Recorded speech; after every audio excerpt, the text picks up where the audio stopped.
예, 여러분 안녕하세요. 오늘은 일본 엔화가 왜 안전자산일까 저도 궁금해서 한번 스터디 해봤는데요. 보시다시피 지금 무역 수지가 계속 적자예요. 저도 이번에 공부해보고 깜짝 놀랐는데 일본이 수출 대국인 줄 알았는데 수입량이 더 많은 거예요. 최근 10년간. 특히 이 아베 신조 총리가 집권한 다음부터는 무역 수지 적자가 많더라고요. 그리고 뭐 나라 경제도 계속 제로 성장이고 GDP 대비 국가 부채 비율은 240%로 엄청나게 높고 뭐 우리 흔히들 뭐 잃어버린 10년, 20년 하잖아요. 제가 볼 땐 뭐 30년이라고 표현해도 될 것 같습니다. 1990년대 초부터 지금 30년째 제로 거의 성장을 못하고 있는 거 아니겠어요? 그래서 왜 엔화는 안전자산일까 오늘 한번 좀 공부를 해봤습니다.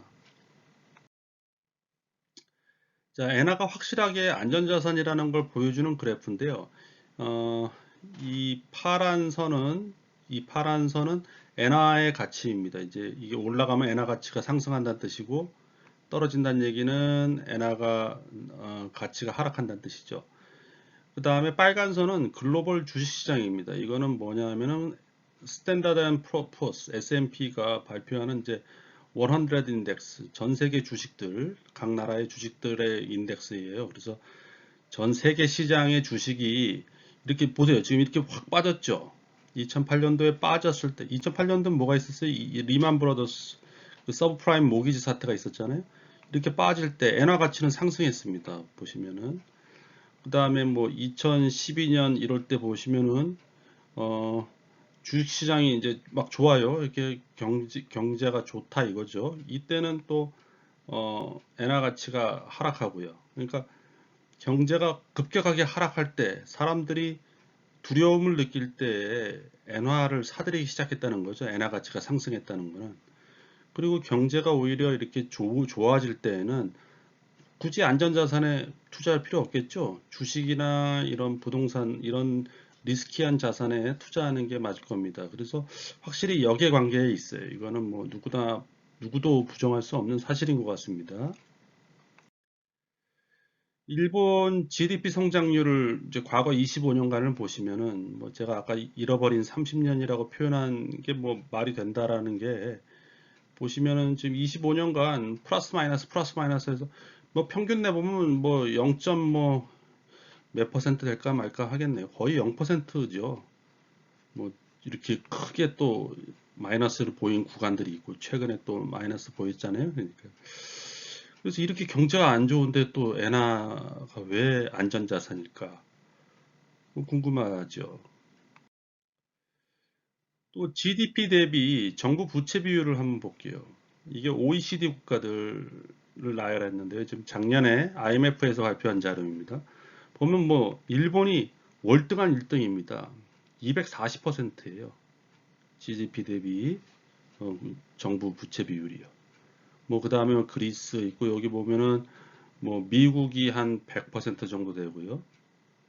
쭉쭉 내려가서 한국은 한 40% 정도 됩니다. 아마 지금은 더 올라왔을 겁니다. 한 40%대 중반 정도 될 것 같아요. 그러니까 이렇게, 아까 경제 성장률도 거의 제로고, 정부 부채 비율도 GDP 대비 240%나 되는 나라가 엔화 가치가 안전자산이다? 이상하네요. 이거는 과거부터의 그 일본 정부 부채 증가 추이인데 지금 현재 240%까지 왔잖아요. 결국은 지금 1980년에는 한 50%였는데 지금 한 240%로 한 5배가 커졌네요.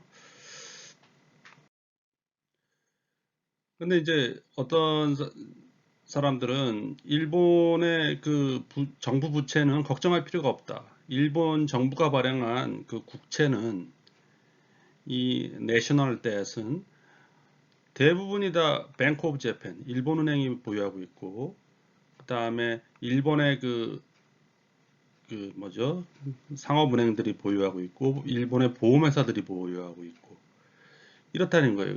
해외 투자자들이 보유한 거는 미미하다 이겁니다. 이건 뭐 일본의 Ministry of Finance가 발표한 자료입니다.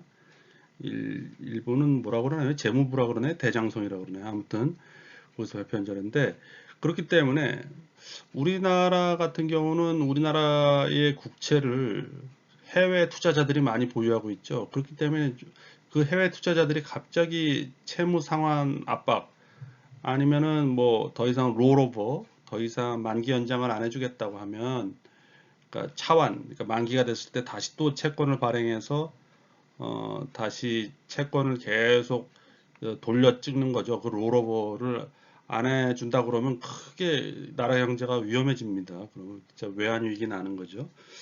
그런데 일본은 그럴 그 리스크가 없다. 해외 투자자는 되게 적다. 여기 뭐 6.4%라고 돼 있네요.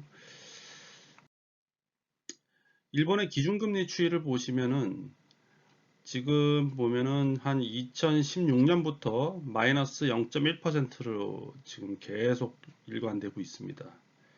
상당히 금리가 낮은 수준, 뭐 제로 금리를 하고 있는 거죠. 이번에 제가 공부하면서 깜짝 놀랐던 건데, 이제 무역 수지. 요즘은 뭐 상품 수지라는 표현을 많이 쓰는데, 상품 수지랑 무역 수지는 약간 다르지만 뭐 똑같다고 보시면 됩니다. 근데 일본의 무역 수지 추이를 보면은 계속 흑자를 보였잖아요, 이렇게. 근데 아베가 집권을 2012년에 했는데, 2012년에 집권한 다음부터 무역 수지가 거의 적자, 평균적으로 적자를 계속 보고 있어요. 지금 한 8년간. 아베노믹스가 뭐 그렇게 좋은 경제 정책은 아니었나 봅니다. 근데 일본 경상수지를 한번 봐주시죠. 일본의 경상수지란 뭐냐? 이 무역수지에다가 무역수지라는 건 뭐예요? 무역수지가 흑자란 얘기는 수출을 더 많이 하고 수입을 적게 했다는 거죠.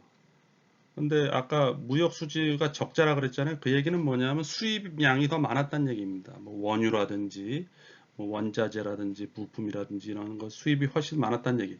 그래서 아까 뭐 2012년 여기서부터 아베가 집권한 다음부터 계속 무역 수지를 적자를 봤다고 했지 않았어요? 그런데 여기에 경상수지는 배당금과 이자를 더해줍니다. 배당금이라는 건 뭐겠어요? 일본 뭐 기관 투자자나 그 국민들이 해외에 주식 투자했을 때 그 주식의 배당금, 해외에 돈을 빌려줬을 때 그 이자, 그게 이제 들어올 거 아닙니까? 일본으로. 그거가 들어오는 그 인플로우를, 그거를 더해주면 이게 경상수지예요. 근데 경상수지는 일본은 항상 흑자였다. 수십 년간 흑자였다. 그러니까 과거에 무역 수지 흑자로 벌어들인 돈으로 그 돈으로 일본이 여러 나라의 부동산과 주식을 매입했다. 그리고 채권을 매입했다. 그렇기 때문에 지금 뭐 부자가 망해도 3대는 간다고 무역 수지가 적자지만 그때 투자했던 해외에 투자했던 주식, 부동산 뭐 이런 것들로 채권으로부터 이 배당금과 이자를 받고 있기 때문에 경상수지는 지속적으로 흑자이다. 이게 좀 약간 키포인트인 것 같습니다. 왜 일본의 엔화가 안전자산인지. 그래서 이건 뭐 같은 맥락인데요. 일본이 어, 무역 수지가 적자라고 했지만 그건 최근 한 7, 8년간 얘기고요. 과거 뭐 한 5, 60년간 계속 무역 수지를 엄청나게 흑자를 봤어요. 그렇기 때문에 그 돈을 해외에서 벌어들인 돈을 계속 해외에 투자해서 대외 순자산이라는 건 이제 해외에 보유하고 있는 자산들을 얘기하는 거거든요. 그래서 이 대외 순자산이 거의 4천조 원, 지금 현재는 이게 2018년에 3,700조 원이니까 뭐 거의 4천조 원이라고 보시면 될 것 같습니다. 그렇게 보유하고 있다. 이게 또 키포인트입니다. 왜 일본의 엔화가 안전자산인지 얘기하는 사람들 중에 이걸 얘기하는 사람들이 있어요. 그러면은 이제 정리를 해볼게요. 엔화가 안전자산이라고 하는 이유, 뭐 안전자산을 뭐 영어로는 safe haven이라고 하더라고요. 그래서 첫 번째로는 경상수지가 지속 흑자다. 아까 뭐 무역수지는 최근 한 7, 8년간 적자였지만 수십 년간 경상수지가 흑자였어요. 그래가지고 외화가 유입되죠. 그러면서 그걸 엔화로 환전해야 되죠. 그럼 항상 그 엔화를 사야 되기 때문에 엔화 가치가 상승할 수밖에 없는 겁니다. 그 다음에 일본 정부가 발행한 채권은 일본 국내 보유했다. 이건 뭐 아까 말씀드린 거고요. 240%이나 해외 금융기관이 보유한 국채는 미미하다. 그 다음 낮은 이자율. 이것 때문에 일본인들이 낮은 이자율로 인해서 해외 자산에 투자를 했습니다. 주식, 채권, 부동산에요. 아까 대외 순자산 보시면 한 4천조라고 말씀드렸죠.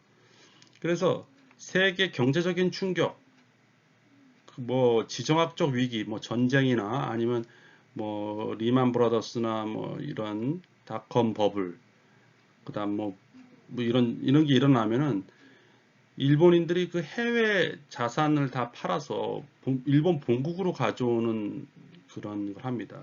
그렇기 때문에 그 위기 상황이 되면은 엔화가 안전자산이 되는 거예요.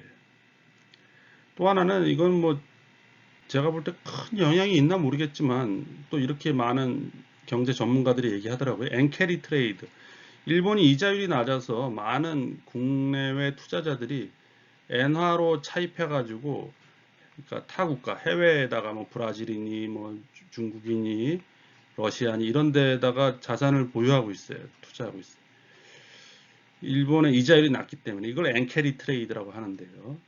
이것도 역시 경제적 충격이 오거나 전쟁 같은 게 일어나면은 다시 이 사람들이 그 자산을 팔고 엔화로 환전해서 차입금을 상환한다고 합니다. 그렇기 때문에 이런 위기나 뭐 주식시장의 폭락이나 이런 게 오면은 엔화가 강세를 보인다 이겁니다. 근데 뭐 이것저것 다 하지만 최근에는 그래도 일본 경제가 너무 안 좋기 때문에 안전자산일 이유가 없다라고 주장하는 경제 전문가들이 있어요. 그 사람들이 하는 얘기는 뭐냐면은 그냥 일본 자기들이 인정 못 하겠다는 거예요. 안전자산이라 일본의 엔화가. 하지만 안전자산으로 인정받고 있는 거는 이 과거부터 모든 사람들이 과거부터 그 미국 달러와 스위스 프랑이랑 그 제페니스 엔, 그러니까 일본 엔화를 안전자산으로 인정하고 있고 이를 철석같이 믿고 있다. 그렇기 때문에 군중심리라는 거예요. 그러니까 어떠한 경제적 충격, 뭐 리만 브라더스 사태라든지, 뭐 러시아 디폴트라든지, 한국의 IMF라든지, 뭐 이러한 거라든지 아니면 전쟁이 일어나면은 이 사람들이 엔화를 사기 시작한다는 거예요. 그냥 과거부터 그래왔기 때문에. 그러니까 논리가 결여된 그냥 군중심리다. 이렇게 설명하는 사람들도 있습니다. 아무튼 오늘 왜 엔화가 안전자산인지 한번 공부를 해봤고요. 재미있게 보셨다면 구독, 좋아요 부탁드리겠습니다. 예, 감사합니다.